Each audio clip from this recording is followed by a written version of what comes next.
Lecture 14.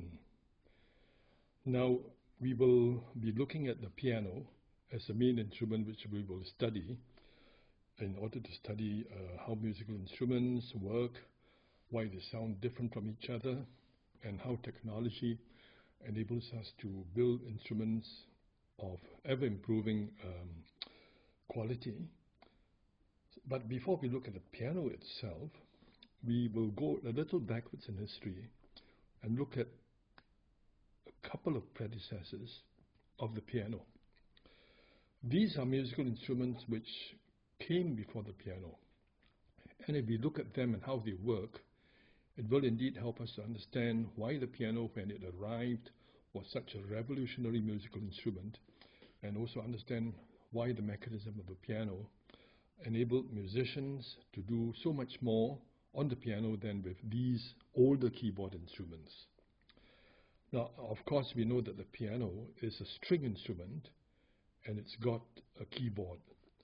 Now, historically, there were musical instruments which used strings to vibrate and which were also operated from the keyboard. So these are really the valid ancestors or predecessors of the piano.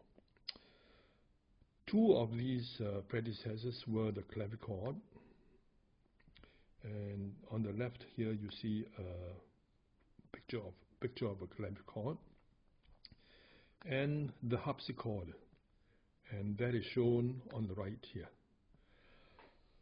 Now, if you look carefully at these two pictures, you will see indeed that, particularly in the case of the harpsichord, you can see where the strings are. In fact, the harpsichord looks rather like a grand piano of today, and the strings of the harpsichord are located exactly where the strings of a grand piano of today are located. As you can see, the harpsichord is open. The clavichord is on the left side. Here is also open. You can see where the strings are here. Okay, it's got a smaller number of strings, and both instruments, of course, have keyboards. Here's the keyboard in the case of the clavichord. You see that it looks black. That's because these older keyboard instruments sometimes had the colors of the black and the white keys reversed. That is, what would ordinarily, in our case, be the white keys were colored black, and the black keys were colored white. Now, in the case of the harpsichord, you can see the keyboard right here. In fact, if you look carefully, there are two sets of keyboards, one above the other. They're called manuals. So we say that the harpsichord has two manuals. So you can see indeed that the clavichord and the harpsichord have two things in common with the modern piano. They both have strings as the primary producer of the sound of the instrument, and they both have keyboards.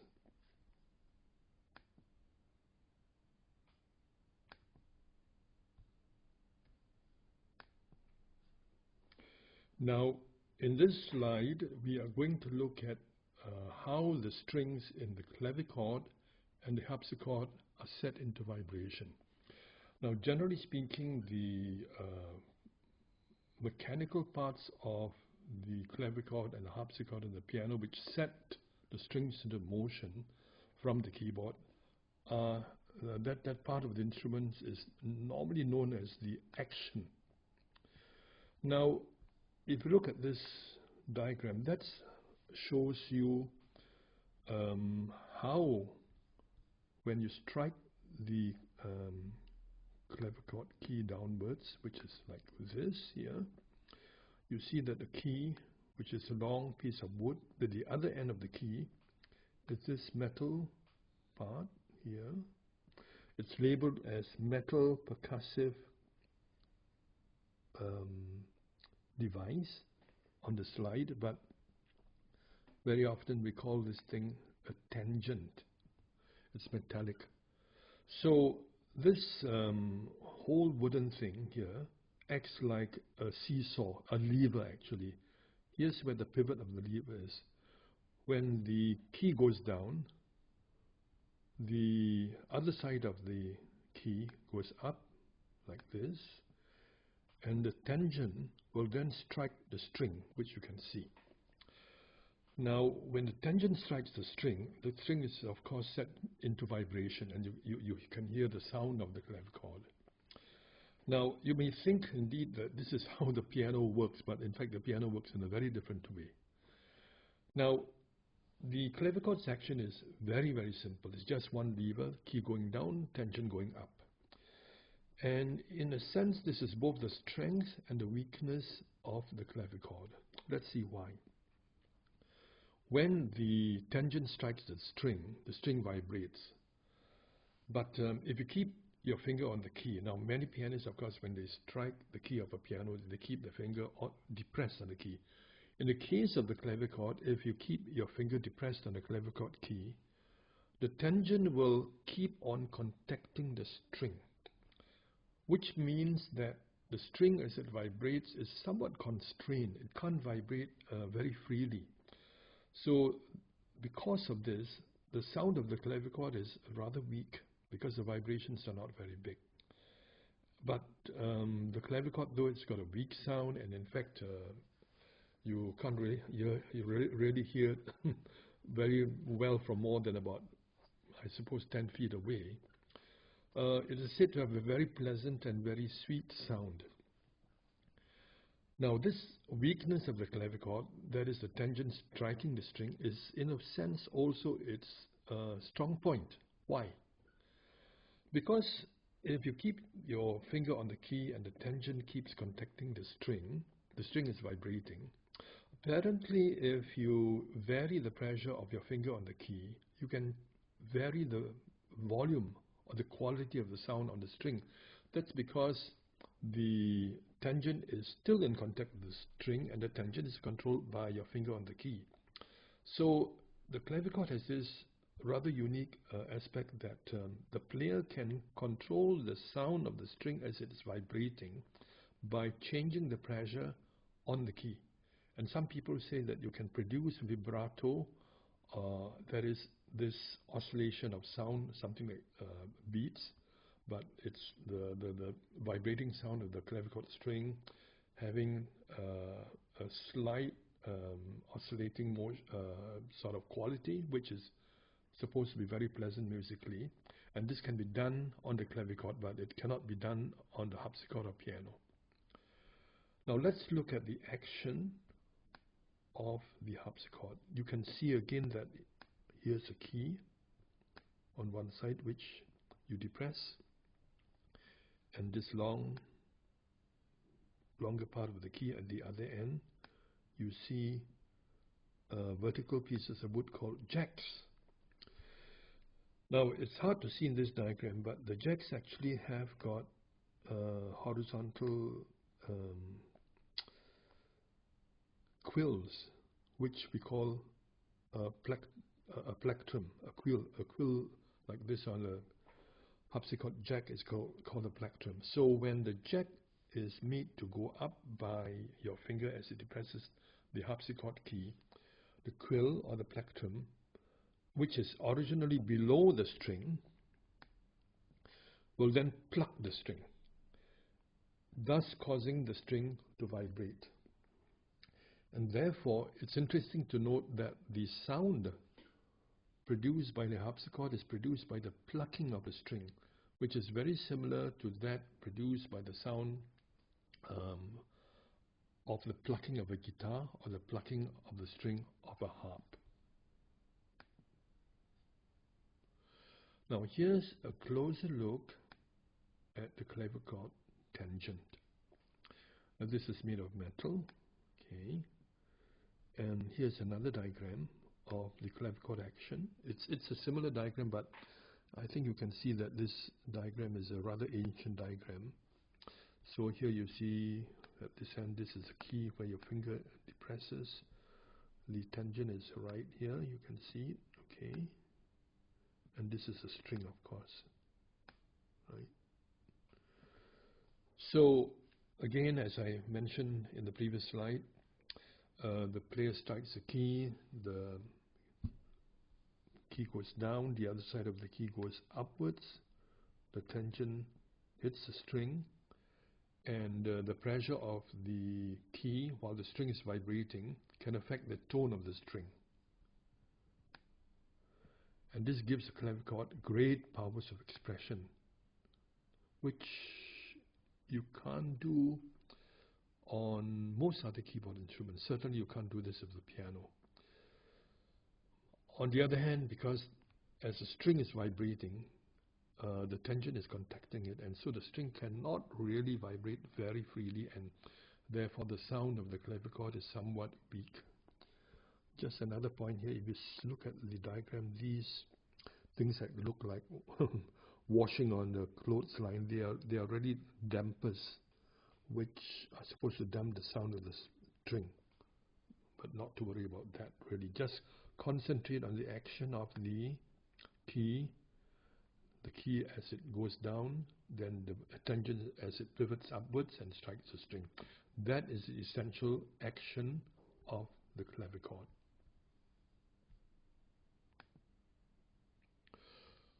Okay, now we take a closer look at the harpsichord, and if we look at the diagram here of the jack, this black portion which sticks out of the jack is its damper, I think, yes. And the quill or the plectrum, which is not easy to see in this diagram, is this this horizontal line here. Now, what actually happens is the quill, when you push the harpsichord key downwards, the jack goes upwards, okay, and the quill is originally below the string. So when the jack is propelled upwards by your key action, the quill, which is below the string, will then strike the string and pluck it like a finger plucking a guitar string. Now, a couple of points which I want to make. If you look very carefully, the jack has got a groove here, and the quill is actually on this groove. This groove is movable. It's a piece of wood. It's called the tongue. Okay. And why is it there? The tongue pivots within the jack, so that it's, as you can see in this second diagram,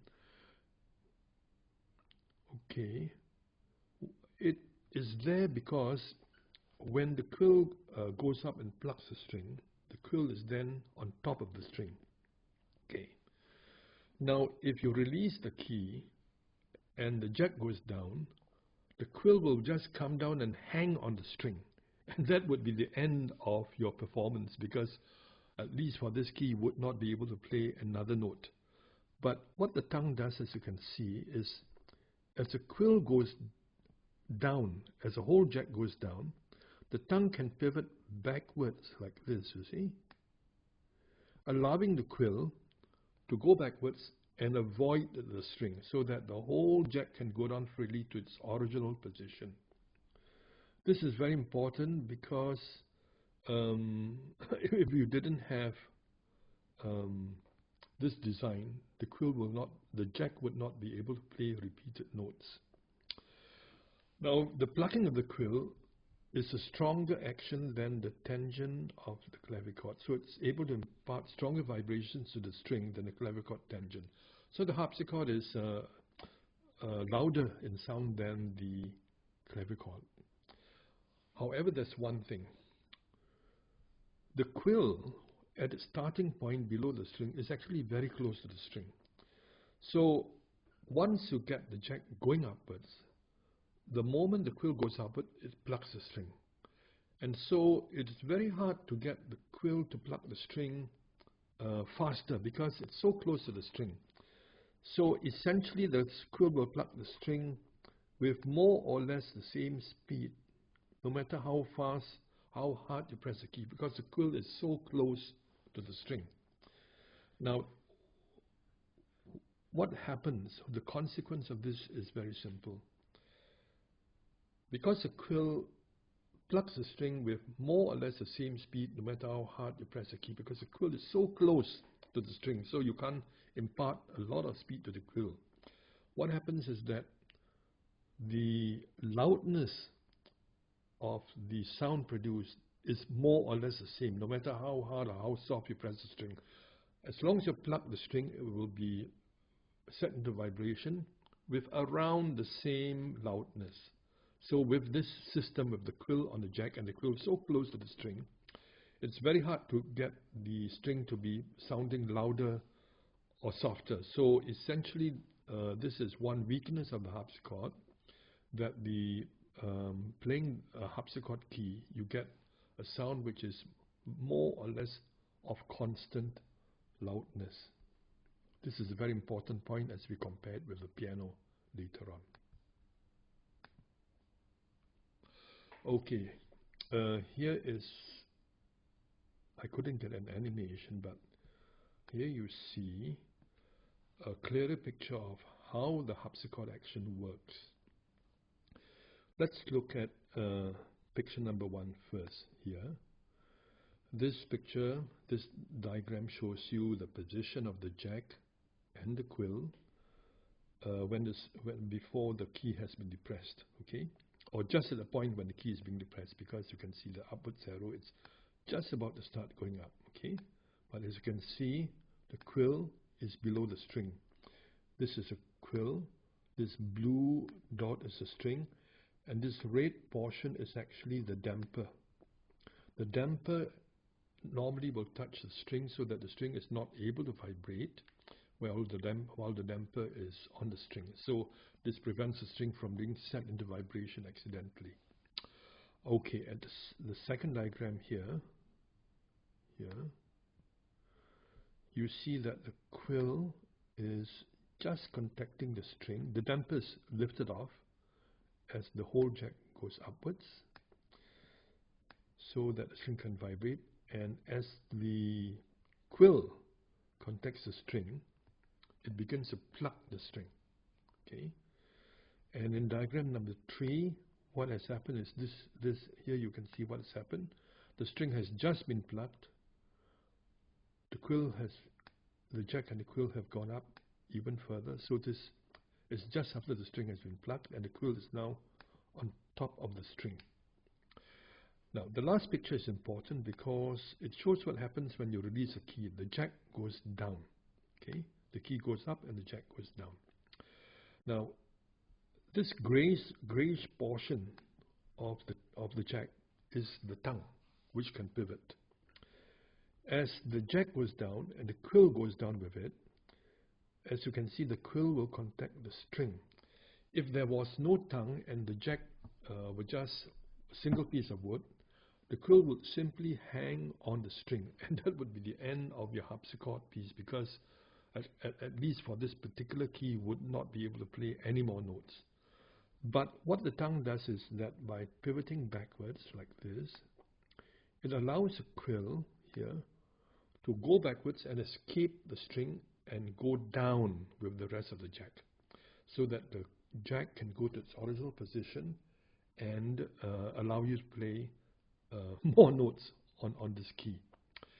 Now this kind of action, the tongue allowing the quill to move backwards to escape the string, is the typical example of a part of the action which we call the escapement. And escapement mechanisms are very important, particularly in mechanisms like this where you get repeated motions. Let's say you wanted to press a key many times. Each time you press a key, if you didn't have an escapement, the quill will be stuck on the string. But the escapement allows you to play the next note, because the escapement allows the quill and the jack to go down to its original position, allowing you to play another note. So this is an excellent example of an escapement. And escapements are found in any mechanism where you have repeated motion. Mechanical watches all have escapements, and the piano itself also has an escapement. Now, we have been talking about the clavichord and the harpsichord as predecessors of the piano, because we said that they were string instruments with keyboards, so they are historically instruments which similar to the piano, but came before the piano. Now, one of the things which harpsichord players and harpsichord builders often were frustrated about was the fact that, as I mentioned earlier, the harpsichord could not play loud or soft. It could only play one particular loudness, constant loudness, because the quill was so close to the string that you couldn't really make the quill pluck the string any more violently, even if you were to press the key harder. It was difficult to do that. So essentially, the harpsichord is an instrument which has a constant volume. Now, this is a bit of a drawback because those of you who are musicians, you know that the ability to play loud and soft notes on your instrument is very important, because it's part of imparting expression to your music. Imagine if you were a flute player or piano player or violin player and you couldn't play loud or soft on your instrument. It would be very much more difficult for you to give the music that you were performing the sort of expression which you would like to give it. Now, this drawback of the harpsichord caused harpsichord makers to look at different ways of making the string vibrate.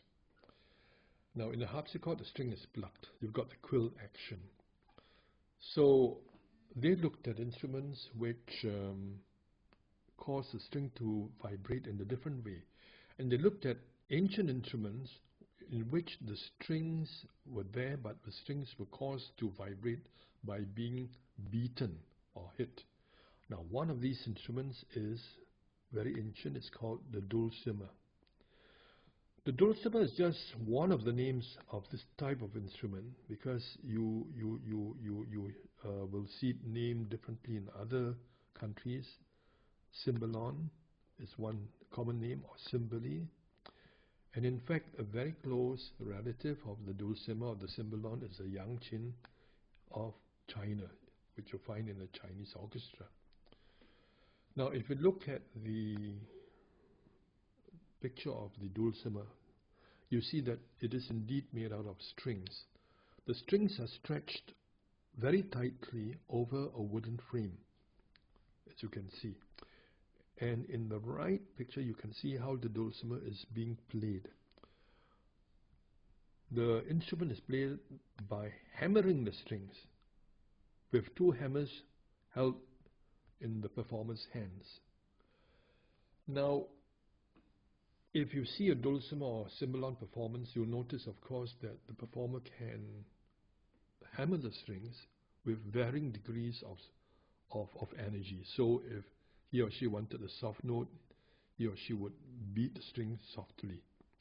If he or she wanted a loud note, he or she would hammer the string with much greater energy. So the dulcimer allows the performer to get loud and soft notes by allowing the performer to hammer the strings with different degrees of energy. Now, this was the key to what harpsichord makers were looking for, to invent a kind of harpsichord in which you could get different degrees of loud and soft, which is something that many people wanted.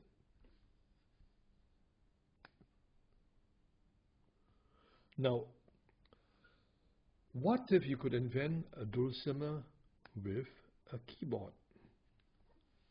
Well, a dulcimer with a keyboard would in fact be a piano. In fact, a piano is an instrument in which the strings are hit by hammers. The hammers are much like the beaters which a dulcimer player uses. Now, when a dulcimer player hits a string, the player has free action and can hit the string and rebound the hammer manually. So of course, it's easy for the player to hit the string once with his or her beater or hammer, because he or she holds this beater in one hand, and then he or she hits the string and then manually rebounds it so that she can get into position to hit the string again and again and again. So you don't need an escapement, because a human being holding the hammer or the beater is the escapement. So the rebounding of the hammer is the key to having the hammer go into position so that it can repeat the beating. Now, if you think of the clavichord tangent, the clavichord tangent doesn't work like this. It hits a string and stays there as long as the string is depressed. So the hammer cannot rebound. Now, if you want to have an instrument like a dulcimer with an action and a hammer which is activated by a keyboard, there must be a way in which the keyboard will make this hammer hit a string like a dulcimer player hits a dulcimer in such a way that the hammer can rebound off the string. Now, this is no easy feat to do, because the mechanism which is able to do this is actually much more complicated than the simple clavichord tangent where there is no rebound.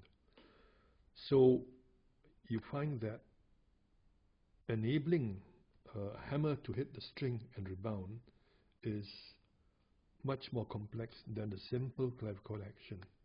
Another thing I should say is that in a dulcimer, and in fact in the piano as well, because the strings are made to vibrate by hitting, the strings in the dulcimer and hammer are strung much more tightly, and they have to be much stronger than the strings in a clavichord or harpsichord, because the strings have been strung in such a tight way that they are almost rigid, so that when you hit the string can vibrate and the hammer can rebound.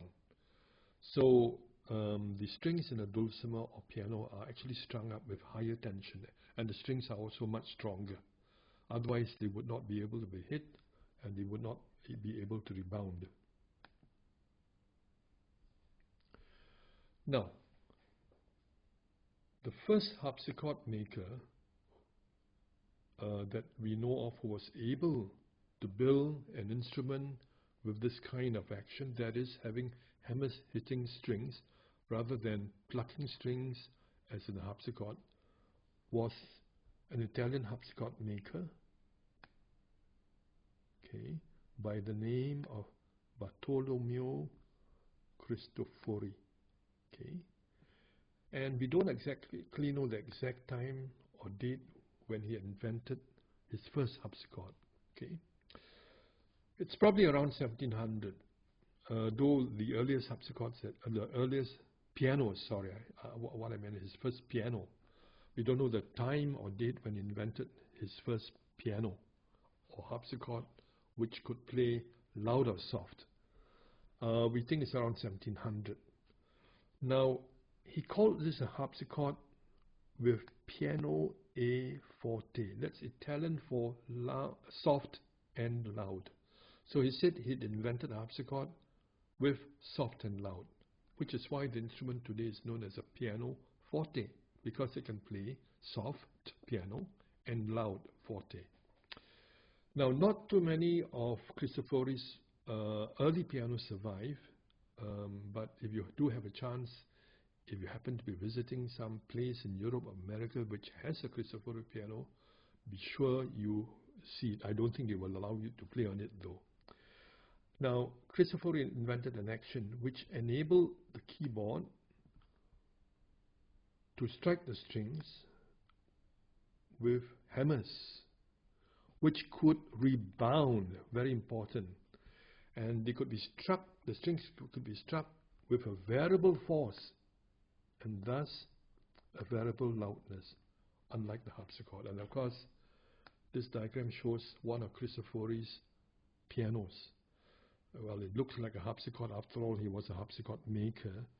And the first pianos, in fact, even though they could play loud and soft, because he probably used harpsichord strings, don't really sound like modern pianos at all. They sound more like harpsichords.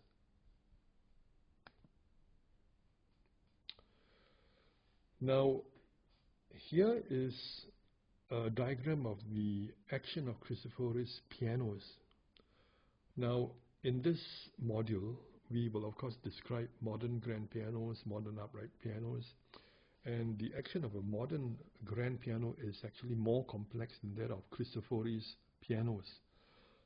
Cristofori's pianos are simpler, and therefore in this module I will only require that you understand the action of a Cristofori piano. We will talk about grand piano action, but we won't be required to understand fully how a grand piano action works. Now here in this diagram is the diagram of Cristofori piano action. Okay. Now it looks rather complicated, but really, well, here's a key. Here's where your finger contacts the key goes down. Okay. Here's a string, and here's a hammer. Okay. Now it looks really complicated. It looks much more complicated than the clavichord or the harpsichord, obviously. But I'm going to reduce it to its bare essentials. But first of all, let me try to say what it does. It's basically a series of levers. Okay. Whereas the clavichord is just one lever. And this series of levers converts the downwards motion of the key when it's depressed to a very much faster upward movement of the hammer. So as the key goes down, this makes the hammer go up to strike the string. Now, the complexity of this mechanism, which you see, is designed to allow the hammer to hit the string with varying degrees of energy or force, depending on how much force the player plays a key with. So in this case, a player can vary the speed with which the hammer hits the string, and therefore vary the loudness of the sound produced by the string, so that by controlling the downwards velocity of the key, the player can control the upwards velocity of the hammer, and therefore the amplitude and loudness of vibration of the string. I'm just going to show you that actually this complex mechanism is really composed of 3 levers. Here's the first lever. Okay. And the first lever interacts through this vertical thing, which is it's called a jack, with the second lever, okay, which interacts through this part with the third lever here. And the third lever carries the hammer, which moves upwards to hit the string.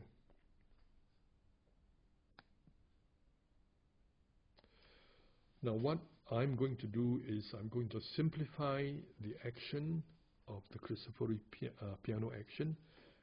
And first of all, let me take the first lever. The first lever is much easier to understand than the other two. This is the diagram of the first lever. Okay, this is where your finger hits the key. Now,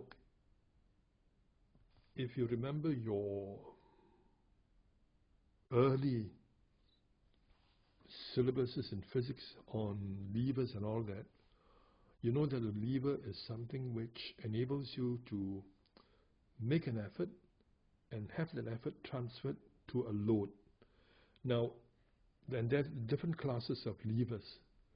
So, in this action, the lever takes the effort which is applied to the key at one end by your finger, and the effort is then transformed by the lever, and here's the pivoting point, the fulcrum. This is very much like a seesaw. You press the key down, the other end of the lever goes up. Okay, so the effort goes down and the load goes up. Okay, and this makes the jack go up. Now, levers are very often designed to increase the speed of the motion or increase the force. Now, we are just going to talk about speed. Now, in this lever, which is actually a class 1 lever, the distance between the effort and the fulcrum and the load and the fulcrum is the same.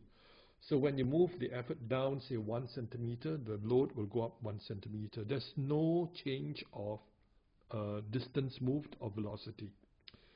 The purpose of this first lever is simply to convert the downward motion of your finger into the upward motion of the jack. If you want to be technical, this class 1 lever therefore has a mechanical advantage of about 1. Okay, and the jack rises about as fast as the key is depressed. So the only real function of this first lever is to convert the key downwards motion into the jack upwards motion, and the speed of the jack going upwards is the same as the speed of the key going downwards.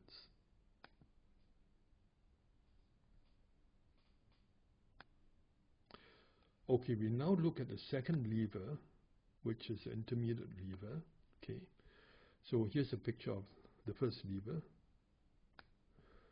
and here's the second lever. Here it is. Okay, now the first lever is a class 1 lever, and the effort goes down here and the load goes up. Now the load makes the jack go up, as you can see here. Okay, now the jack is the effort in the second lever. Okay, the second lever is a different class lever. I think it's a class 3 lever because the fulcrum of the lever is at the end here. So when you make the jack go up, the whole lever pivots upwards like this, and this end of the lever goes up. It's something like a door. The door, if you open the door pivots around the hinge, which is at the connection of the door and the wall, which is the fulcrum of the door. So this second lever works very much like a door. So when the jack goes up, this end of the lever here goes up. Okay. Now, in this case, you can see perhaps that if the jack were to go up by a certain amount, a certain distance, okay, let's say it goes up by 1 centimeter. Now let's say that the distance between the jack and the fulcrum is the same as between the load and the jack. So from the load to the fulcrum is twice the distance as from the jack to the fulcrum. So if the jack goes up by 1 cm, the load will go up by 2 cm. So that what happens is that this second intermediate lever makes the upward motion of the jack convert into a motion of this end of the lever, which is twice as fast as that of the jack. That is assuming that the distances here and here are about equal. Okay. So the load will go up twice as fast as the jack because it will move in the same time double the distance upwards that the jack moves. Now finally, we have the third lever. The third lever, of course, is important because here we are. This is the third lever. This third lever carries the hammer, and it makes the hammer move upwards at a much faster speed than the key goes down. Okay. Now, in the second lever, the end of the second lever is here, and this is the load of the second lever, the intermediate lever. It becomes the effort of the third lever. So again, the third lever is a class 3 lever. It's like a door. The fulcrum is here. So as the effort goes up,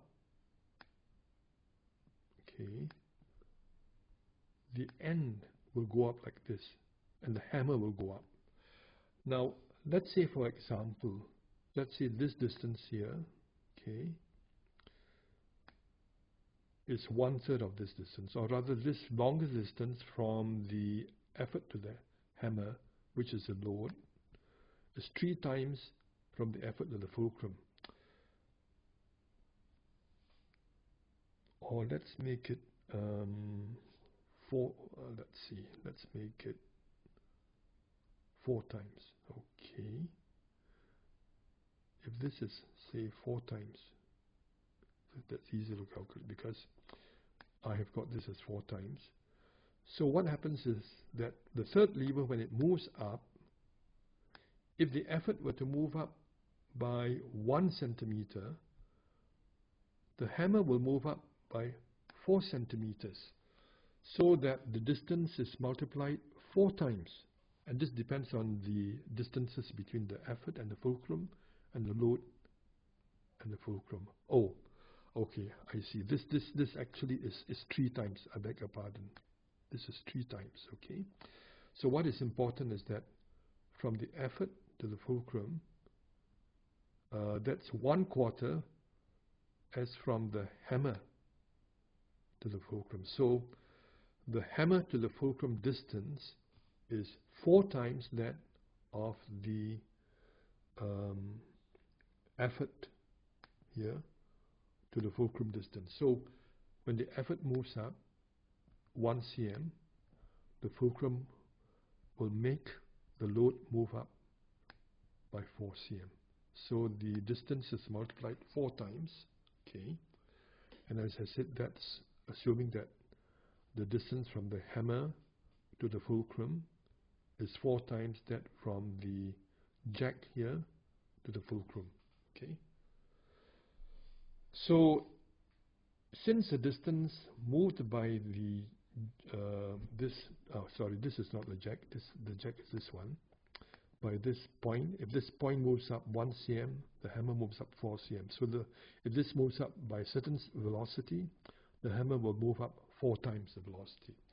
So the third lever actually multiplies the distance moved by the hammer by 4 to 1. And therefore the velocity of the hammer is 4 times faster than that of the velocity of the effort in the third lever. So you see a successive multiplication. The first lever doesn't multiply the distance. It just makes the downward movement of the key into the upwards movement of the jack. Then the second lever, the jack moves upwards by, say, 1 cm, and then the effort here at this end moves up, say, by 2 cm, for example. Okay. So the second lever multiplies the distance moved and therefore the speed by 2 to 1. The third lever, this point moves up, let's say moves up 2 cm, and makes the third lever move upwards, okay, and therefore the hammer will move upwards 4 times the distance that this point here, where the second lever is connected to the third lever, by 4 times, and therefore if the distance moved upwards by the point of contact is 2 cm, the hammer will move up 2 cm times 4, which is 8 cm. And therefore each lever plays a part in multiplying the distance moved and therefore multiplying the velocity of the key being depressed to make the hammer move much faster than the key has moved downwards.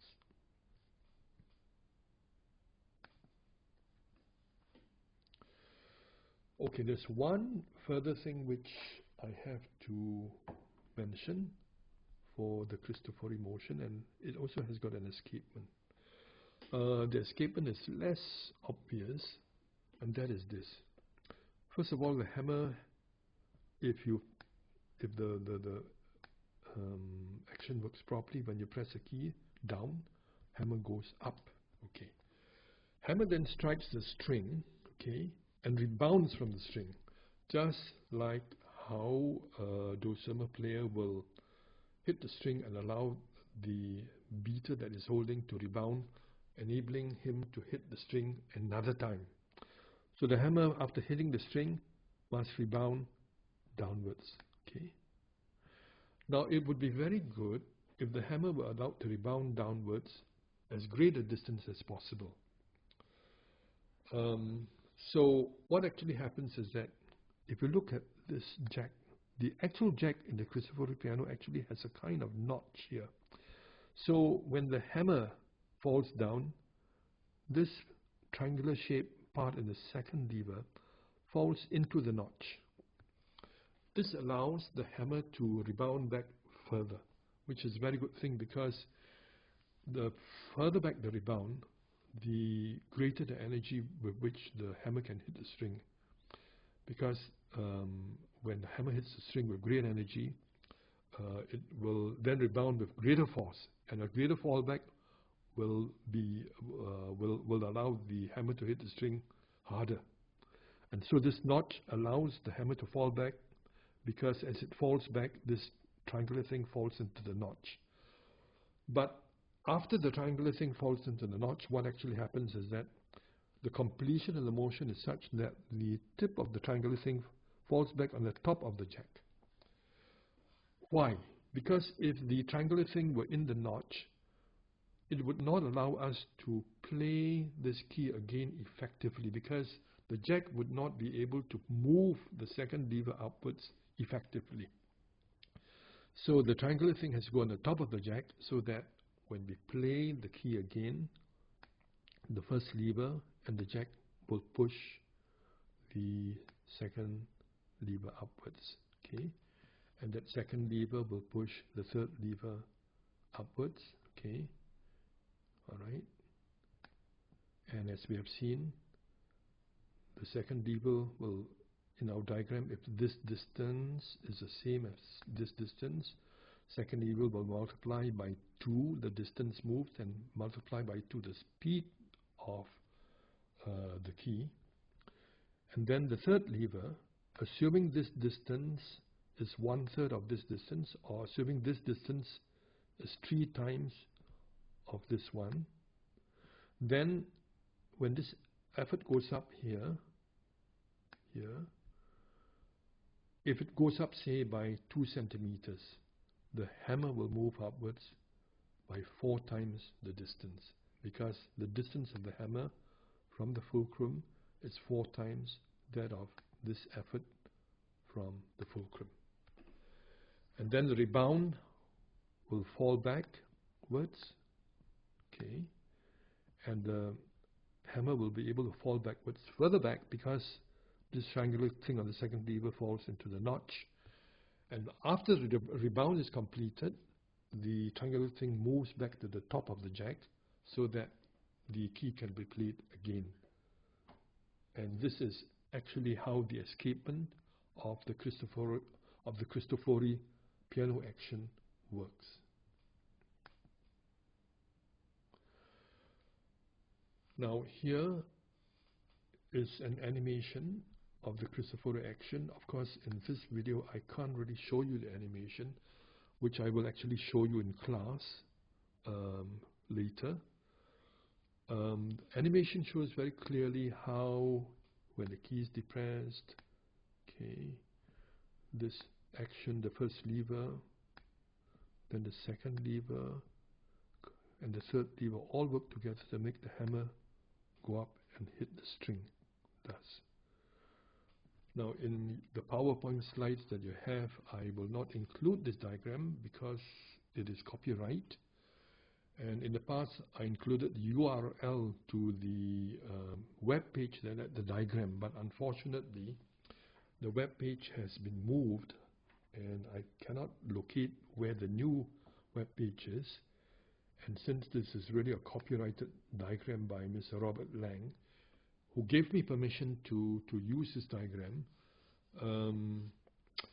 I will not reproduce this diagram because it's moved, and I don't want to violate the copyright of Mr. Robert Lang. So I will show the animation of this diagram in class, and I will also post animations of other piano actions to make up for the absence of this particular diagram.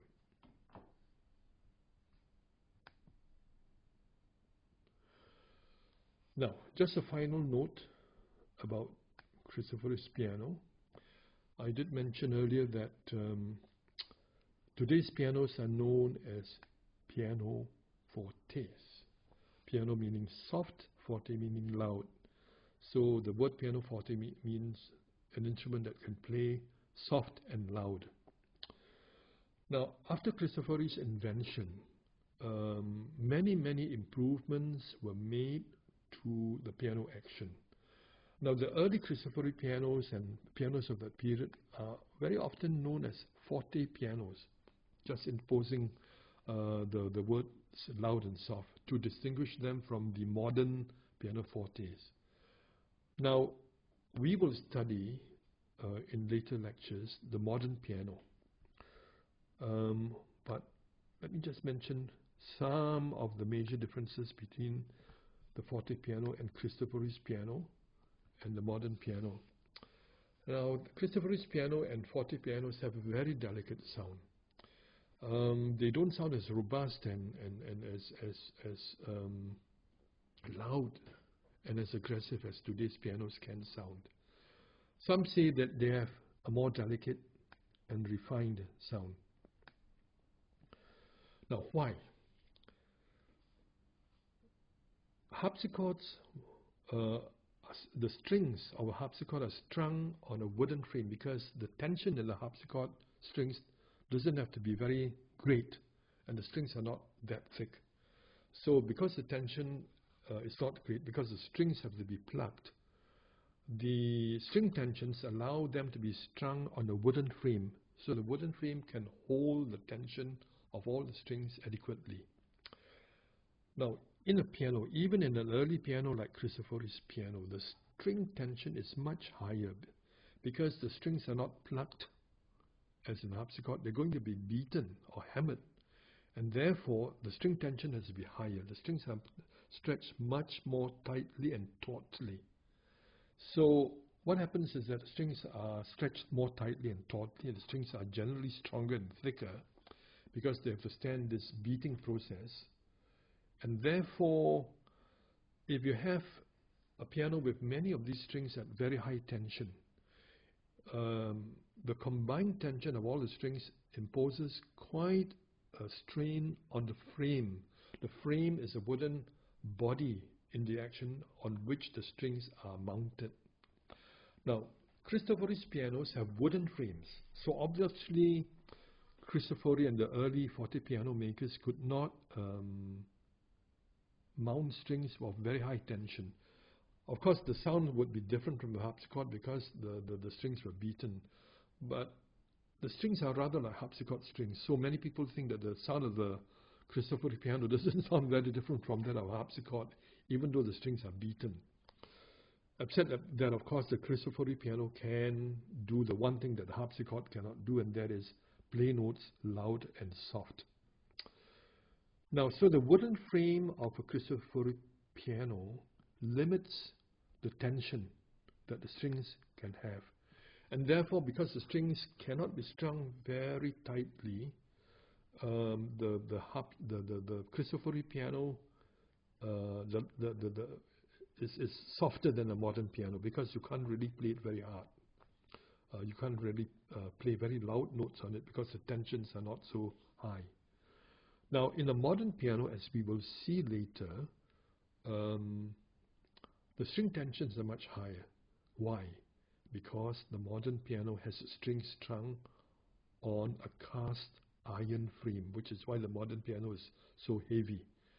And that enables the string tensions to be higher, the strings to be stronger, and the hammers are then allowed to beat the strings much harder, much more violently, meaning that the modern piano can become a much louder instrument. Now, people who are very purist about the music insist that piano music which is written in the time of the forte piano, that is up to the middle or even late 19th century, should not be performed on a modern piano, but should be performed on a forte piano. For example, we have Beethoven's piano sonatas recorded by forte piano players such as Melvin Tan, and they sound, some people think that's how they should sound, but some people think that if Beethoven were around today, he would really appreciate the stronger sound that a modern grand piano can produce, which is much more robust, much more loud, much more aggressive. So it depends on your attitude towards this, whether you want to be purist and insist that all musical works which are written in a particular time, historical time, must be played on instruments of that time or which are designed to be like instruments of that time. Some people think that this is not necessarily what should be done, but we can play works written in that time on instruments of today, because it's not necessarily so that if the composers were living today that they would object to their music being played on modern instruments. In fact, they might even prefer the music to be played on modern instruments, because you can argue that the modern grand piano with its stronger strings and cast iron frame has a much wider range of loudness and softness, and therefore, in a sense, perhaps a much wider range of expression than the Cristofori piano. But this is all a matter of opinion and taste.